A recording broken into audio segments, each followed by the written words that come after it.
Well, after a big win over Duxbury to end the regular season, Girls Lax claimed the number 14 seed in the Division I statewide tournament, and their reward, hosting King Phillip in the first round on Wednesday, June 8th. No matter the sport, the Warriors are always a tough out in the postseason. This one was all over the place, so could Needham take care of home field and advance? Let's find out. 30 seconds in, Lily Schmall's already looking to get on the board, and she does. Quick 1-0 lead for Needham. But KP would answer. We're tied at 1. Lily Brown cutting down the middle. They find her, and she buries it. Warriors with 2 unanswered goals. 18 minutes now left in the first. Needham with an 8-meter. There would be a lot of those in this game, and Schmalz goes right at the net and scores to tie it back up. Tied at 3 now, KP with another chance, and Mackenzie McDivitt, a freshman, makes it worth it. Warriors now pull ahead a bit, up 5-3. Janczak, though, looking to cut it down, fights her way between 2 defenders. Strong move, and she finishes it. And then Janczak again, set up for another, goes low corner this time, and gets it to tie it back up. But KP would bowl right back ahead, up 6-5. 20 seconds left in the half. Lily Brown gets it wide open, hesitates, and then buries it inside, so the Warriors take a 7-5 lead into half. And the second half would start off all Warriors. The freshman again showing everyone what she can do, fires it high past Thomas. And then it would be Brown. They find her cutting down the middle. Goal is good, and KP has a 3-goal lead. But Needham wouldn't go away easily. Down 11-7, Kenzie McGovern fights her way to an opening and launches one inside. As we head to 4 minutes to go, 8-meter opportunity, and Sammy Bonacia takes full advantage. The sophomore cuts the lead to 2 with plenty of time, but this next call would decide it. Emmy Verville being aggressive and collides with the defender. At first it's called a block, but they overrule it to a charge, giving the Warriors possession back, and they would just run at the clock for the last 2 minutes, leaving Needham with no chance. And that's how it ends. Needham makes it interesting down the stretch, but ultimately cannot overcome King Phillip and fall in the first round 11-9. They end their regular season with an 11-8 record. Congrats to all the seniors, and we will see you next year. Sticking with the cross, we move on to the boys. The Rockets finished the regular season on a 10-game win streak, earning the 8th seed in the tournament. On Wednesday, June 8th, they hosted the 25-seed Bridgewater-Raynham in the first round.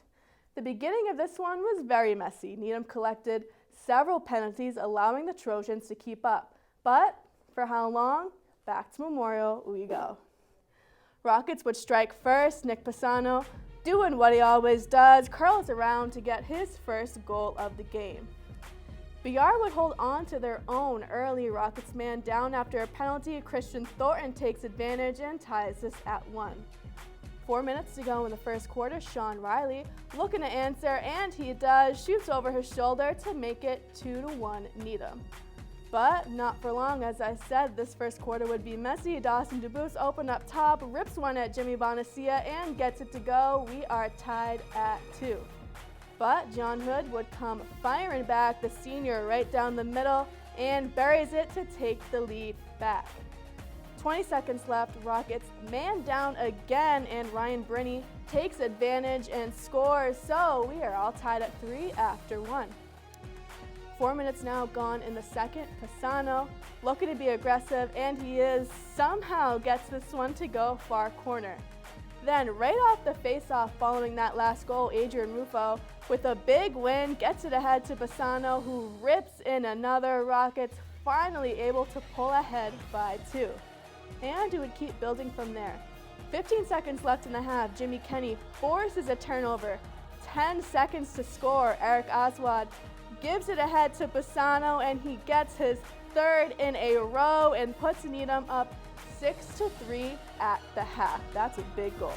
The second half would be all Rockets, now up 7-3. Pisano finds Charlie Cohen in the middle, reaches forward and drills it. Rockets pull ahead up 9-3, and we'll give you one more Pisano goal, because why not? Bounces this one in. As we head to the fourth, Rockets up 6. Bonacia having a great game in the cage. Gets low here for the amazing save, and that is going to do it. Needham pulls away in the second half and defeat the Trojans 11-5 to advance to the Sweet 16. They will host St. John's on Friday, June 10th at Memorial at 7 p.m. There was a lot of action this past week for your Rockets. After a preliminary round win over Doherty, baseball fell to a tough 2-1 loss to Westford Academy to end their season. Softball traveled to St. Paul in the first round, but ultimately could not pull off the upset and lost 6-0. That leaves 4 teams remaining. We know about boys lacrosse, and they are joined by boys volleyball and both girls and boys tennis, who all advanced to the next round. Girls tennis defeated Natick 4-1 and will host Arlington on Thursday, June 9th. Boys tennis advanced to the second round on Wednesday, June 8th, when they traveled to BC High and took down the higher-ranked Eagles to claim a spot in the Elite 8. And boys volleyball took care of business in the first 2 rounds against Wellesley and Brookline. They will host Newton South in the Elite 8, the last team they lost to back in the 2019 playoffs, on Friday, June 10th in the A-Gym at 6 p.m.